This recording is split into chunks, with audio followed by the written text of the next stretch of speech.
Hello, আসসালামু আলাইকুম। এই দেখেন আরেকটা ঢাকা চাঁদপুর ফেরিঘাট লঞ্চ আলবোরাক, নিউ আলবোরাক মুন্সিগঞ্জ লঞ্চ ঘাটে আসলো। নিউ আলবোরাক ঢাকা চাঁদপুর, সুন্দর একটা লঞ্চ, তিনতলা লঞ্চ, খুবই সুন্দর। দেখছেন ছাদের ভিউটাও ভালো, অনেক লোক এটাতে যাতায়াত করছে।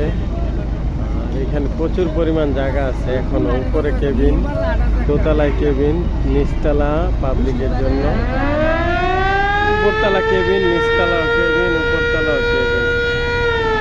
নিচতলা শুধু এমনি বসতে পারে। বিশাল বড় রোড, ঢাকা চাঁদপুর ঈদগাহ ফেরিঘাট। খুব সুন্দর একটা লঞ্চ চাঁদপুরের। আসলে লঞ্চের জার্নি খুবই ভালো, খুবই আরামদায়ক। আপনি যখন মন চায় হাঁটতে পারেন, ঘুরতে পারেন, উঠতে পারেন, বিভিন্ন জায়গায় ঘোরাঘুরি করতে পারেন, কিন্তু বাসে তো এটা পারবেন না।